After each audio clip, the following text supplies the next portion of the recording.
How we doing? Can you tell us what happened out there with Ryan Jensen today?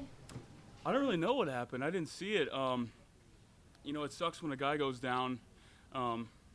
Jensen's a tough cookie, so I'm gonna go in there and see him in the training room after this. But I wish him the best, and we'll see.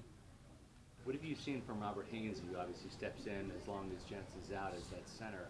How have you seen him develop behind the scenes last year and into camp this year? Oh my gosh, Bob's he's so smart. I think he's one of my best buds on the team.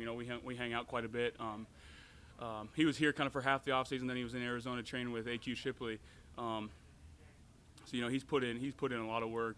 Just trying to be the best that he can be. Kid loves ball, so I'm excited to see how he does in this. And I think the competition for left guard as well. So it's gonna be fun. This chair's a little small. How you getting along with Shaq Mason? I think me and Shaq are getting along great. We got to have some time together in OTAs and minicamp, and now just with camp starting, just building that cohesiveness and getting our communication down. Because he did stuff a certain way for 8 years, and I was doing stuff a certain way for a couple of years. So now it's just bringing it together and being the best we can be. Hopefully the best right side out there.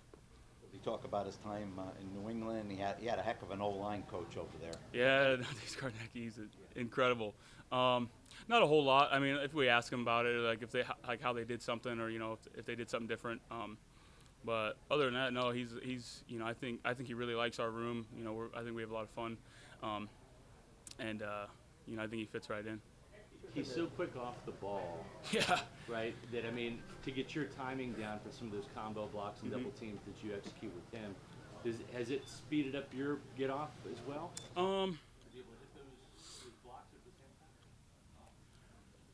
Not necessarily. I don't think I've sped up any. It's just, like you said, in certain of our certain combo blocks, it's just you gotta hit stuff at the right time, and you gotta know where each other are. So I think it all comes, with reps and playing next to each other. So, but I think we've been pretty good so far, and feel really comfortable together.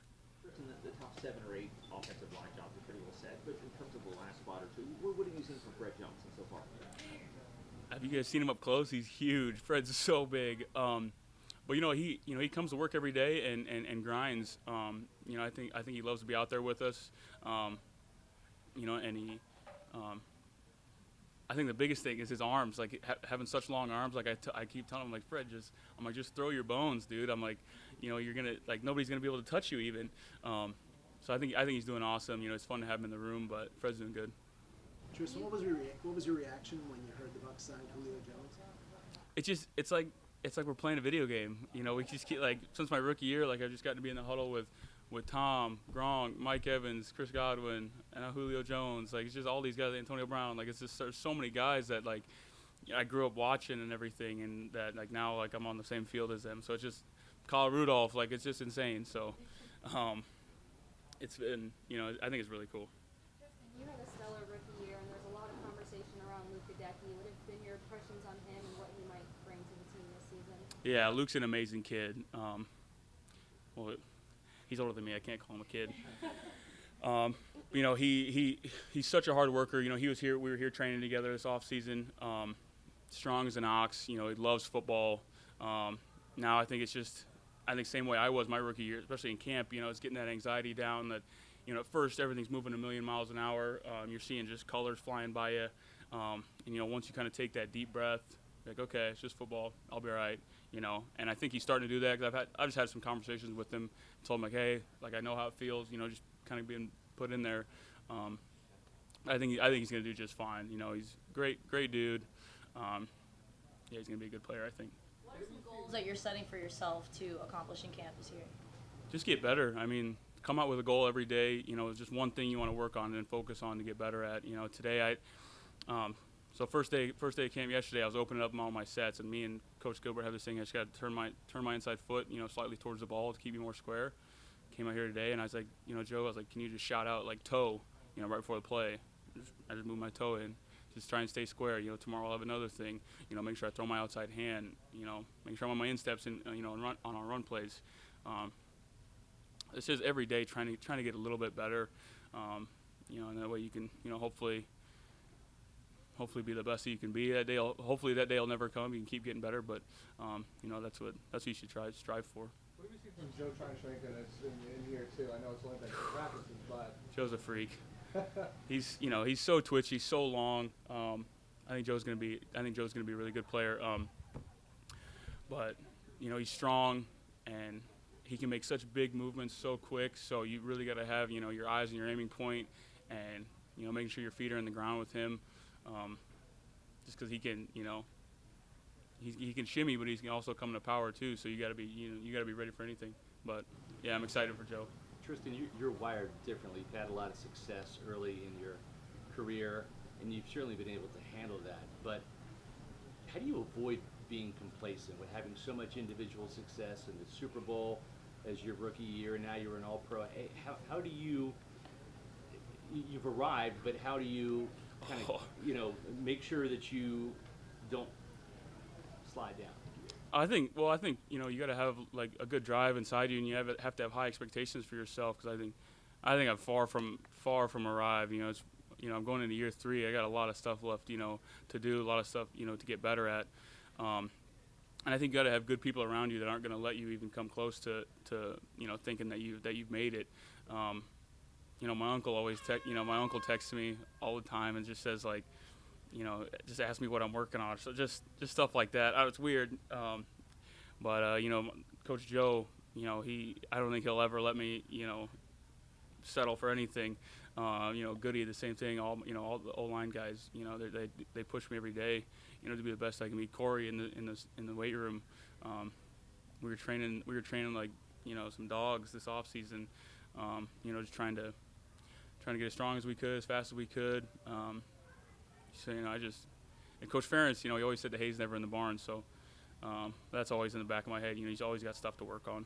Tristan, when you see a 45-year-old man throwing the deep ball like that continuously, does it ever cease to amaze you? No, he comes out here every day. When's his birthday? Like next week or something? Yeah. It doesn't make sense. But I love having him back there. But yeah, sometimes I'm just like, go sit down or like just take a break. But I love Tommy, and I'm so glad I get to protect him. But he does everything with a purpose and takes a lot of care of his body. He spends a lot of time. I mean that's how he's out here still. I think a lot of people, I think me as well, can learn from it, like the rehab side of the game and taking care of your body, because like that's how you get longevity and everything. So it's pretty amazing and pretty special, that he's out here doing what he does. How does playoff Lenny look to you? There's been a lot of talk about his weight was up. Does he look in shape to you? What's I seen him snag a ball one-handed, little toe tap on that sideline earlier today. I think he looks pretty dang good. Lenny's awesome. So, I seen him working all off season. I've seen him around here a couple times. So, it's just people on Twitter, trying to get a laugh and everything. But, I know he's ready to go, and everyone around here does too. So, yeah, he's going to be regular season Lenny. He's just balling soon. So, I'm excited. Tristan, heading into year 3, how are you feeling? And, of course, the ankle, we need to touch check in with that. Does it feel like things have slowed down, and how's the ankle? Yeah, I'm feeling good. I'm excited for year 3. It's weird that it's gone. It feels like it's gone so fast. Like 3 years of college felt like it took forever compared to this. So it's fun, but yeah, I'm excited. I'm feeling good. Ready to go. I don't know. Yeah, I'm feeling good. Do you have like anything on your ankle, like a brace or anything? No, I could show you. This little screen's here, but no, I'll probably start taping up, and once we get pads on and everything. But other than that, no, not really. I mean, like I was saying earlier with Tom, like me learning how to take care of my body. That's another thing too. I'm trying to do is like now that I've had an injury, is continuing that maintenance on it and everything, and just making sure something doesn't come back or something doesn't doesn't deteriorate in any way. So that's another thing I'm trying to do as well. Tristan, now you're a third-year guy. Do you have a different opinion on preseason games? Would you welcome not playing in them? Yeah, I wouldn't. I mean, I wouldn't mind not playing them. It's a long regular season, so tacking on 3 more at the beginning is a little tough. But I think so far, we've gotten our. So far, I've had one. I had last year. We got our work. Against the other team. like earlier in the week, and then you know, some of the other guys would play in the game, you know, get their reps. So yeah, it's. I thought what we played 21 games my rookie year, and we didn't have any preseason games. I thought that was long. So something like that with 3 preseason games would feel really long. But yeah, it doesn't really matter to me.